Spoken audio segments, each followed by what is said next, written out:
हमारे जो चारों सब्जेक्ट्स हैं, ज्ञान, योग, धारणा और सेवा, इनका बैलेंस क्यों जरूरी है और इनका बैलेंस कैसे हो? क्योंकि बाबा ने बहुत सी मुरलियों में कहा है कि बैलेंस इज ब्लिस। बैलेंस रहेगा तभी आनंदमय अवस्था रहेगी। इंसान के पुरुषार्थ की जो सबसे बड़ी प्राप्ति है, सर्वश्रेष्ठ प्राप्ति, सर्वोच्च, वो है ब्लिस, आनंद। मनुष्य सुख चाहता है, शांति चाहता है, लेकिन शांति और सुख से भी जो ऊंची चीज है वो है ब्लिस। जब परमात्मा की याद में मन टिक जाता है, मग्न हो जाता है, एब्जॉर्ब हो जाता है, लगन में मग्न हो जाता है, तन्मय हो जाता है, तो उस वक्त जो अनुभव होता है, देह को और देह की दुनिया को भूलकर, देह के सब संबंधों को भूलकर, जब उस एक परमात्मा की याद, एक वो, दूसरा मैं, तीसरा न कोई, ये जब पावरफुल स्टेज होती है और पवित्रमय जीवन होता है, गुण वाला, धारणा वाला जीवन होता है, और उस प्रेम से, उस लगन से बाबा को हम याद करके उसमें स्थित हो जाते हैं, एक रस, तो वो जो अनुभव है उसको कहा जाता है आनंद। तो वो दुनिया की सबसे बड़ी प्राप्ति है, पुरुषार्थ की सबसे बड़ी प्राप्ति है। ये संगम युग का सबसे बड़ा गिफ्ट है, बाबा का वरदान। और बाबा कहते हैं कि वो बैलेंस से आता है ब्लिस। तो इसका मतलब यह है कि बैलेंस रखना बहुत जरूरी है, क्योंकि बिना बैलेंस के थोड़ी बहुत प्राप्ति तो होगी, छोटी मोटी, मध्यम या कनिष्ठ, उत्तम प्राप्ति जो ब्लिस की है वो नहीं होगी।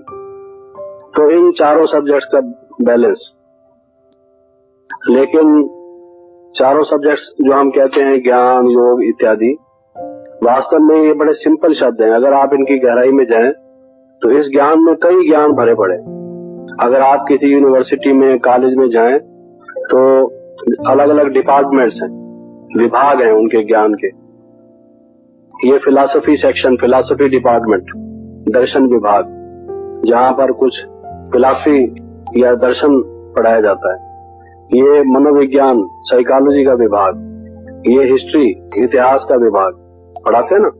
अलग अलग प्रकार के डिपार्टमेंट्स हैं, नॉलेज को लोगों ने बांट रखा है कई हेडिंग्स में। लेकिन ये जो हमारा ज्ञान है, जिसको हम ये ज्ञान कहते हैं, इसमें सभी ये ज्ञान समाये हुए हैं। इस ज्ञान को लेने के बाद और किसी ज्ञान के लेने की जरूरत ही नहीं रहती, क्योंकि जितने भी ज्ञान प्राप्त किए जाते हैं वो दुख और अशांति की निवृत्ति के लिए उनका प्रयोजन होता है।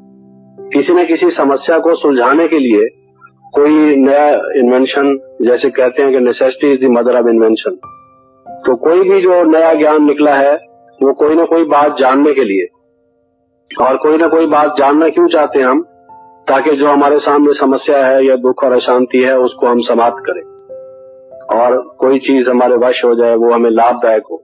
अब जैसे मेडिकल साइंसेस, ये भी सब्जेक्ट है।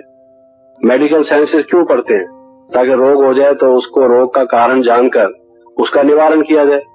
लेकिन रोग हो ही ना तो फिर क्या जरूरत है इसकी? सचमुच में मेडिकल कॉलेजेस नहीं होंगे, फार्मेसीज नहीं होंगी, केमिस्ट नहीं होंगे, डॉक्टर नहीं होंगे, नर्सेज नहीं होंगी, ये सब नहीं होगा, उस ज्ञान की जरूरत ही नहीं। ये ज्ञान ऐसा ज्ञान है जिसको धारण कर लेने से, या ये योग ऐसा योग है, आज भी मुरली में था कि योग से हेल्थ प्राप्त होती है। और हमारे यहाँ हेल्थ को कहा गया है स्वास्थ्य। स्व में स्थित हो जाओ तो स्वास्थ्य हो जाएगा। योग द्वारा स्व में स्थित हो जाते हैं तो स्वास्थ्य हो जाता है, उसमें एवर हेल्दी बन जाते हैं। तो ये ज्ञान ऐसा हो गया जिसके उसकी जरूरत नहीं। कॉलेज में, यूनिवर्सिटीज में एक सब्जेक्ट होता है लॉ, वकील बनते हैं लोग, LLB पढ़ते हैं ना, जैसे डॉक्टर बनते हैं तो वैसे लॉ भी पढ़ते हैं।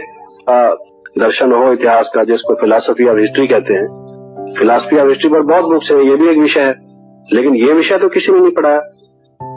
जिस इतिहास को पढ़ने से हम आत्मा का जन्म जन्मांतर का इतिहास जान जाए, वो इतिहास तो कोई पढ़ाता ही नहीं कि भाई एक जन्म समाप्त होने के बाद आत्मा फिर अगले जन्म में क्या बनी, या पिछले जन्म वो क्या थी।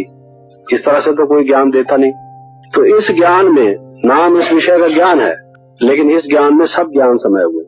ये अगर हमें मालूम होगा तो हम समझेंगे। कई दफा हम कहते हैं ना, ये कितना पढ़े हुए हो, या ये पढ़ी हुई नहीं है, लेकिन बाबा कहता है सबसे बड़ी पढ़ाई है।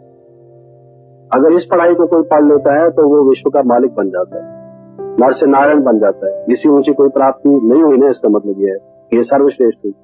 ये अगर हमें मालूम होगा तो ज्ञान का भी एक, जिसको नारायणी नशा कहते हैं, कितना अनमोल चीज बाबा ने हमें दिया है, हमें उसकी वैल्यू होगी।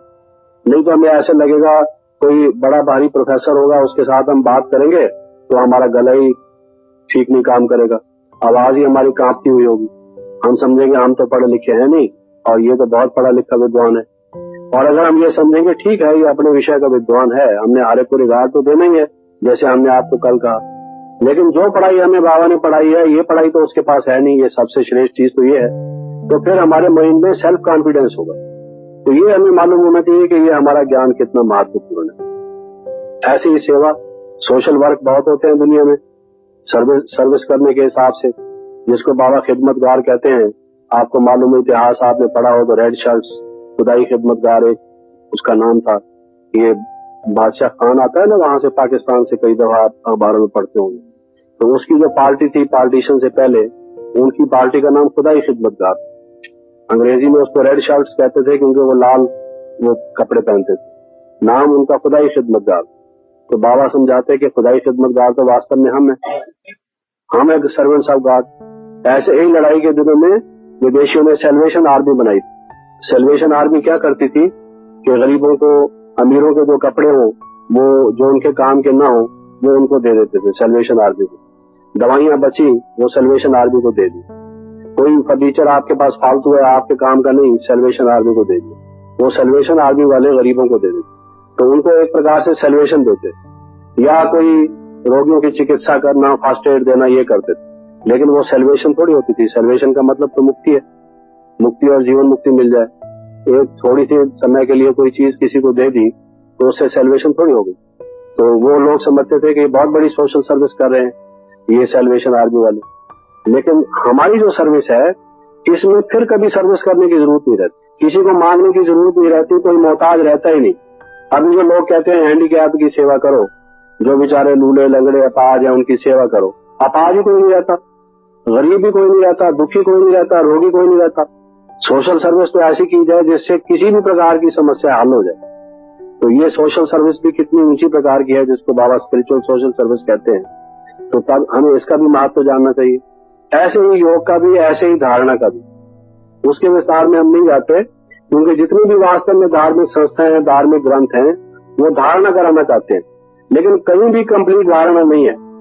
एक मिसाल, दो मिसाल में दे दूं मैं विस्तार करने की बजाय, नहीं तो फिर टॉपिक अधूरा रह जाता है। जैसे मिसाल के तौर पर ब्रह्मचर्य की बात देखिए, किसी भी संस्था में चले जाइए, क्या कहेंगे? काम क्रोध लोभ नरक के द्वार है। भगवान ने कहा हे अर्जुन, काम क्रोध लोभ नरक के द्वार है। अच्छा, फिर जब पंडित जी उसकी व्याख्या करेंगे श्लोक पढ़कर, त्रिविधम नरक से द्वार, हम वो 3 प्रकार के नरक के द्वार हैं सारा बता के फिर कहेंगे कि ये काम विकार नरक का द्वार है।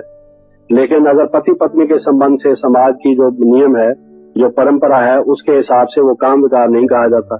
ये तो कृष्ण जी ने भी किया, ये तो राम जी ने भी किया। उसकी मिसालें देके और ब्रह्मचर्य की बात खत्म हो गई। फिर बाकी ब्रह्मचर्य क्या रहा? जो योगी का नियम है कि ब्रह्मचर्य व्रत को धारण करो और ये काम विकार नरक का द्वार है, वो बताने की बजाय समाप्त कर दिया। तो इसीलिए तो पहले पहले झगड़े हुए, जब बाबा ने आके कहा काम विकार नरक का द्वार है, इसको स्टॉप करो, बंद करो, और ये महाशत्रु है, इसको जीतने से ये जगत जीत बनोगे। तो फिर लोगों ने क्या कहा कि आप नई बात बताते हो।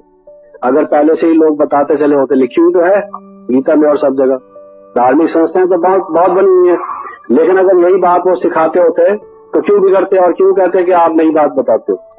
इसका मतलब यह है कि उनको नहीं मालूम था, तभी तो कहते हैं नई बात बताते हो। और भगवान कहते हैं कि यही तो विकारों की जड़ है, देह विमान का सबसे पहला विकराल रूप तो यही है। तो धारणा की भी जितनी बातें हैं, अहिंसा की बात है। लोग कहते हैं अहिंसा का पालन करना चाहिए, लेकिन करके फिर उसको डाइल्यूट कर देते हैं। ऐसा हो तो फिर मारना भी चाहिए, ऐसा हो तो ये भी करना चाहिए, कहते हैं कि नहीं कहते? फिर वो सहनशीलता वगैरह सब खत्म हो जाती है। थोड़ा बहुत क्रोध करने में कहते हैं कोई आदमी नहीं तो बच्चे सिर पर चढ़ जाते हैं, बिगड़ जाते हैं। थोड़ा बहुत तो करना ही पड़ता है, मजदूर काम ही नहीं करते। तो इस तरह की बातें हैं, लेकिन बताकर वो कहते हैं ना, ifs mean no ifs, but mean no buts. ये जो बट और इफ बताकर कहते हैं ना, भाई विनाश होगा, उनसे पूछो विनाश होगा। इतने जो एटम बम बन गए हैं, ये हाइड्रोजन बम बन गए हैं, विनाश होगा, तो कहते हैं if there is a war, अगर लड़ाई हुई तो। But the question is if लड़ाई होगी कि नहीं होगी, ये भी तो साथ बताओ। हम तो ये पूछ रहे हैं, लेकिन वो ये बात कह देंगे, बात आप कहते हैं लेकिन अगर लड़ाई होगी तो, लेकिन हमारे ख्याल में लड़ाई होगी नहीं। तो आगे उनका दिमाग काम नहीं करता कि लड़ाई इतने सारे बम बना रखे हैं, ये कोई चूसने वाली गोलियां थोड़ी बना रखी हैं जो उसको हजम कर देंगे। ये बना किस लिए रखे हैं अरबों रुपया खर्च करके, ये उनकी बुद्धि नहीं चलती।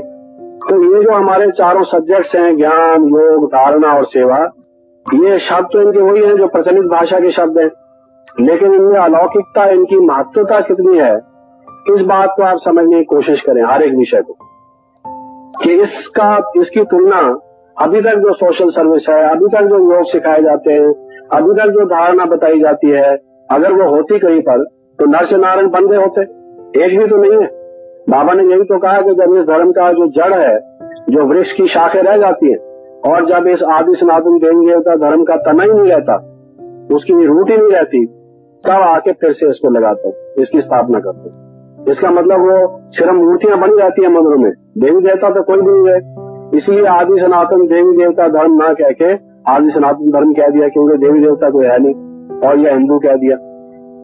तो ये चारों सब्जेक्ट्स का पहले हमारे माइंड में जो एक व्यापकता है, इसका जो स्वरूप है, विस्तृत स्वरूप, व्यापकता में उस भाव से नहीं कह रहा हूं परमात्मा सर्वव्यापक जिसको कहते हैं, इसका जो स्कोप है, जो इसकी वाइडर सेंस है, विस्तृत जो इसको विशालता जो इसकी हम कह दें, वो अगर हमारे सामने रहेगी तो हम इसके महत्व को पूर्ण रूप से समझेंगे कि हम क्या कर रहे हैं, क्या हमारा पुरुषार्थ है।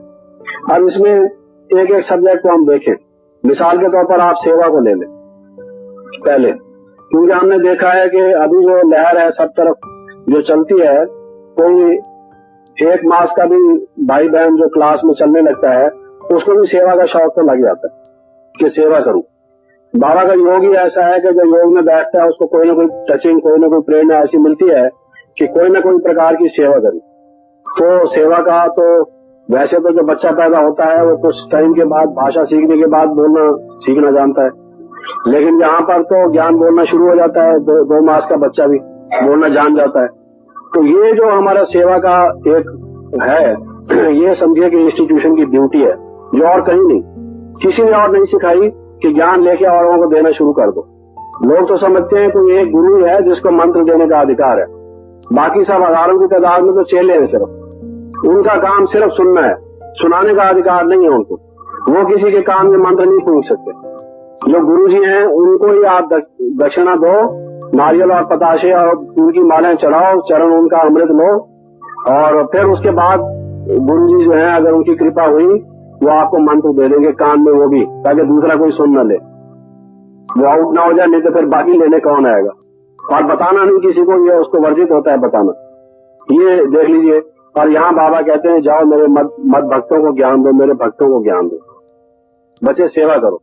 तो सेवा होने से कितना विस्तार हुआ है, और संस्थाओं के जो इतने लोग आते हैं उनमें एक तो उनकी धारणा नहीं होती ऊंची, जिसकी वजह से ज्यादा संख्या आती है, सस्ता सौदा है। और दूसरा आप देखेंगे तो उसके बावजूद भी इतने वर्षों में भी उनकी संख्या इतनी नहीं हुई जिस तरह से हमारी संख्या बढ़ती जा रही है। क्यों बढ़ती जा रही है? क्योंकि जो कोई आता है, मैं भी सेंटर खोलूं, मेरे पास भी गीता पाठशाला हो, कोई प्रदर्शनी कर लूं, मैं भी गाइड बन के समझाऊं, हर एक में एक सर्विस का वो लग जाता है, तो बड़ा महत्वपूर्ण सब्जेक्ट है। लेकिन इस सेवा का जो एक साथ साथ और क्या इसके जरूरी है, आप देखेंगे बाबा कहते हैं कि जो सेवा का ताज पहनता है भविष्य में भी उसी को ताज मिलता है। तो सेवा कितनी इंपॉर्टेंट हो गई। और कल भी हम बता रहे थे कि जो त्याग है वास्तव में, वो त्याग इसी का नाम है कि जब हम अपना समय, अपने श्वास, अपना तन, अपना मन, अपना धन लोगों की सेवा में लगाते हैं, वो विकारों को छोड़ते हैं। और वो सब बात हमने बताई थी ना कि वो तो हमें करना ही चाहिए, वो तो समझ की बात है। लेकिन साथ साथ ये जो हम करते हैं, जो हमारा सफल हो, भविष्य में उसको कई गुना होकर हमें मिले, ये सेवा के साधन से होता है। तो इससे आप समझ जाइए कि सेवा का महत्व कितना है ना, बहुत महत्व। लेकिन अगर कोई ज्ञान न ले, ज्ञान पर पूरा ध्यान न दे, ज्ञान की पूरी उसकी स्टडी की अटेंशन ना हो, जिसको कहते हैं कि अलग से समय लेकर मनन चिंतन ना करे, मुरली रोज ना पढ़े, क्लास रोज ना करे, ज्ञान की गहराई में ना जाए, तो उसकी सेवा पर क्या असर पड़ेगा, कौन बताएगा? सेवा इम्पोर्टेंट है, लेकिन ज्ञान कितना इम्पोर्टेंट है? सेवा की तुलना में सेवा के साथ उसका क्या मेल है? क्योंकि आप देखिए, जो सेवा हम करते हैं ज्ञान द्वारा ही तो सेवा करते हैं। अगर किसी व्यक्ति को हम समझाने लगते हैं कोई भी पॉइंट, कोई भी एक विषय, अगर हमारे पास ज्ञान के पॉइंट्स भरपूर नहीं है, हमारी बुद्धि में ज्ञान रत्नों का खजाना पूरा नहीं है, तो हम उसको कन्विंस कैसे करेंगे? तो इसलिए सेवा हम करना चाहते हैं, लेकिन सेवा करने के लिए अगर हम स्टडी पूरी ना करें तो फिर सेवा करने के हम योग्य कैसे बनेंगे? तो इसलिए कोई जो जिसको शौक है कि मैं सेवा करूं, अगर ज्ञान का शौक उसको नहीं है तो सेवा में भी उसकी पूरी सफलता नहीं होगी। पूरा उसको ज्ञान पर अधिकार न होने से किसी को वो कन्विंस नहीं कर पाएगा। ठीक बात है कि नहीं?